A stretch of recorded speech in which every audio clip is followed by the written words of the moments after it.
काही लेखी आलेलं आहे याचा अर्थ हाच आहे की मंत्र्यांनी जर आश्वासन पाळलं नाही तर आश्वासन समितीमध्ये आपण त्यांच्यावर कारवाई करू शकतो, त्यांना बोलवलं जाईल, हक्कभंग आणू शकतो. पण एक तुम्हाला सांगतो, आपण जो निर्धार केलेला आहे तो हाच आहे. कुठचाही कोळीवाडा असो, जसं धारावीचा तो उल्लेख झाला, तिथे देखील परवा मी कुंभारवाड्यात गेलेलो. 12.5 एकरवर हा कुंभारवाडा पसरलेला आहे. कुंभार राहतात तिथे, अनेक लोक राहतात, वेगवेगळ्या समाजातले राहतात, वेगवेगळ्या धर्मातले राहतात. पण रातोरात अदानी येतात आणि सांगतात आता ही जागा आमची. आणि कुंभारवाड्यातल्या देखील लोकांचा हाच प्रश्न आहे, जर ही जागा तुमची असेल मग आम्ही 3, 4, 5 पिढ्याचे इथे राहत आहोत, आमची जागा कुठची? हा बेसिक प्रश्न आहे, त्याला काही उत्तर आलेलं नाहीये.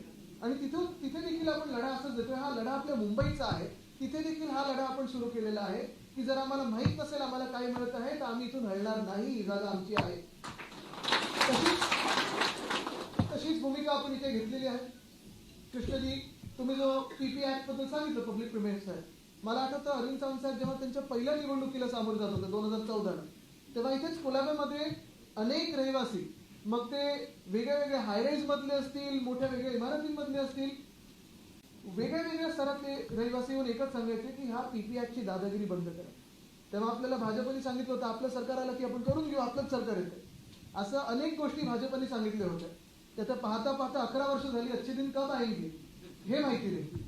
पण एक निश्चित आहे, जर आपण असेच एकत्र राहिलो तर आपल्या मुंबईसाठी असेल, आपल्या महाराष्ट्रासाठी असेल, अच्छे दिन के चांगले दिवस आपण 100% आल्याशिवाय राहणार नाही.